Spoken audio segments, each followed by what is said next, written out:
everyone, thanks so much for being here. My name is Kat and I make houseplant videos here on Good and Planty. If you just happen to absolutely love this video, please consider liking it, commenting, subscribing, or follow me on Instagram. All of these things help me grow my channel like a plant. Today, I want to talk to you all about my 5 favorite hanging houseplants, some of which I do keep on a shelf. I'm gonna put in that little disclaimer here, but these are my favorite plants to just watch hang and drape and be beautiful. To change things up a little bit, because I've been doing a lot of videos sitting on the floor just showing plants, I figured I could take you around my apartment and show you where exactly I keep all of these plants to keep them all happy, healthy, the whole thing. So if that sounds interesting to you, we're just gonna jump right into it.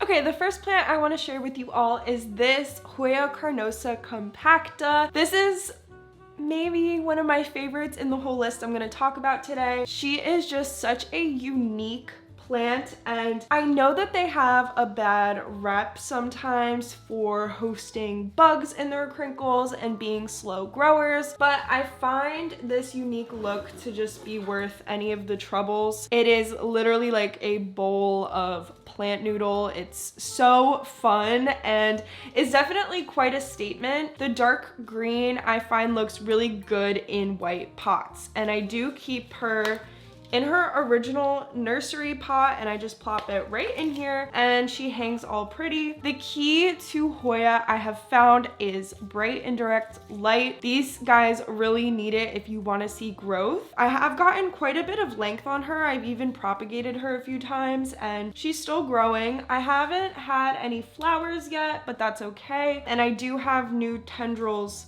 coming out pretty frequently. I haven't needed to even prop and plug. She is a very luscious full plant, very easy care. You can tell when they're thirsty because their leaves will get very soft to the touch and will probably start to wrinkle closer to the base of the plant. Right now she is not thirsty, but I water her at this size probably once every week, 1 to 2 weeks, something like that. And she's gorgeous. I love her.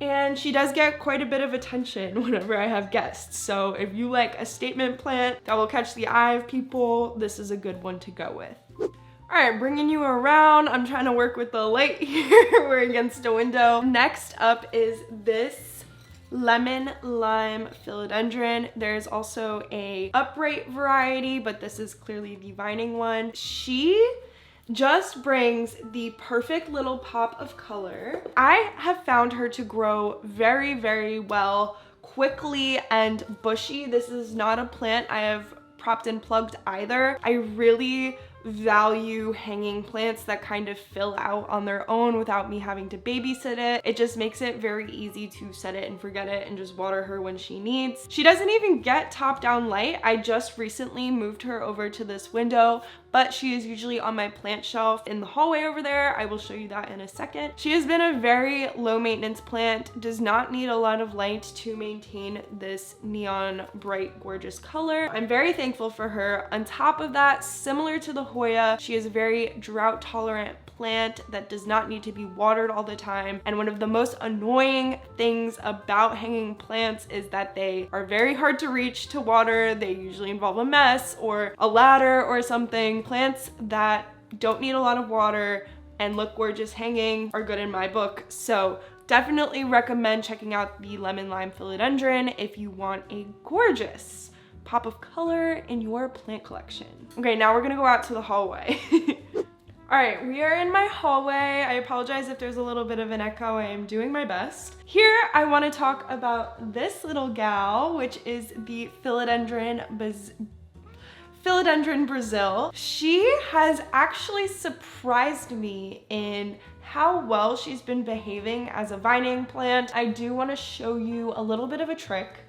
So let me take her down. She rests on the top shelf of this plant shelf, and she gets some light from this northern facing window, I want to say. Not a whole lot of light, and she is very full and long and variegated still, which is very impressive. My first tip for having a successful Philodendron Brazil that really looks the way you want it to look is to not be afraid to twirl in the vines up top and promote them to root into the soil. Some of these are not rooted yet, but I can lift them up pretty easy. However, since I just kind of like coiled them in there, plop them up top, she looks a lot fuller than if I were to just let these hang over the edge like that.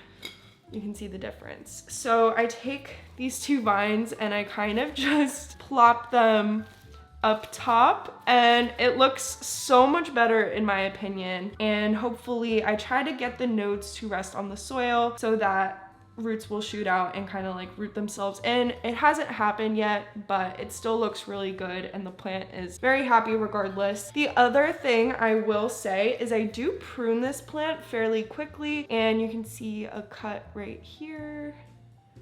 So I just prune the ends, and then it promotes larger leaves as it grows down, because if you have a vining plant, usually what you'll see is that if you don't tie it up to a moss pole or something like that, the leaves will tend to get a little bit smaller over time. So pruning it is a great way to promote additional growth. Like, look at how full this vine is, and you will get larger, more variegated leaves. I do want to point out a very fun part of the Brazil is that not only does it have this really pretty variegation, but the newer growth will have this little orange tinge to it, which is gorgeous. It's also on the vine. I just find it to be very beautiful. Again, a very simple looking plant with just like a tiny bit of variety and color that will really contribute to a beautiful collection. There we go. I'll put her right there. I water her when she's dry and she's stunning. I think it adds a really great, not to reuse pop of color, but it does add a pop of color to a very simple white plant shelf. So I'm very appreciative for her. Again, easy care, drought tolerant, easy to work with. We love her. Okay, now I'm gonna swing you around again. This is kind of fun taking you around my place. And I have a little bit of an unexpected surprise over there that I'm gonna show you. All right, here we are by my northern facing window. Here is the third plant I want to talk about, which is my Rickrack Cactus. This is not your typical vining plant, obviously, where there are leaves, vines, nodes, the whole shebang. So this is a type of jungle cactus. It's probably not everyone's style, but I love her a lot, and I love the different like texture she kind of brings and how wonky she is. So this is another plant that, you guessed it, is drought tolerant. She is a jungle cactus, so don't neglect her as much as you would your standard run-of-the-mill desert cactus. She likes a little bit more water. She's actually a little bit thirsty right now, and you can see that in the wrinkles on the leaves. See how soft that is and how easily I can bend it? That is a thirsty plant. She is very cute. They do like a decent amount of light. However, this window is doing her just fine. If you burn them, I used to have her in a little bit brighter light, and I would have a lot more of this sort of reddish color pop through. I don't know how well you can see that. On top of that, you get these fun little roots grow out. I don't know, you can love them or you can hate them. I choose to love them. I will, every time I talk about this plant, I do want to mention that they do have spines that can prick your finger. They grow kind of between the ridges. So if you are handling this plant, be careful, because I've hurt myself quite a bit. I like her on the windowsill. It does allow a lot of top down light to come through. However, you can definitely put her in a hanging basket of some sort and she will do just fine. They are also very easy to propagate. You can cut them, and a lot of the times they also already have roots growing out, so you just kind of put them somewhere wet and humid with some light and they will propagate for you, so you can prop and plug. I think these are becoming a little bit more accessible and affordable. There was a time where they were a little bit harder to come by, but you can go ahead and pick yourself up a Rickrack Cactus now. Sorry, okay, we're gonna pivot now because I'm on my tippy toes because we're by the stairs. I'm gonna bring you downstairs now for the final plant reveal.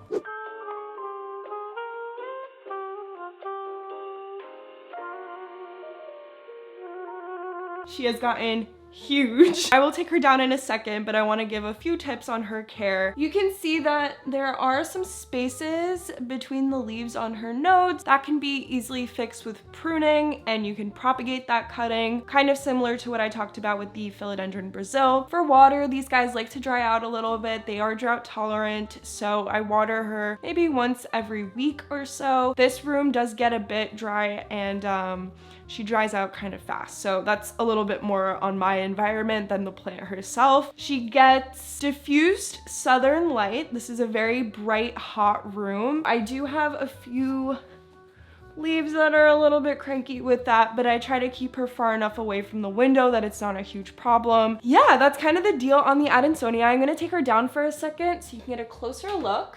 Ta-da! She is a little beast, honestly. I wasn't huge on Adansonia for a long time. I never thought I would get one, but honestly, Instagram got me, and I realized that these plants are very gorgeous, and I can get over my little tiny hole phobia for her.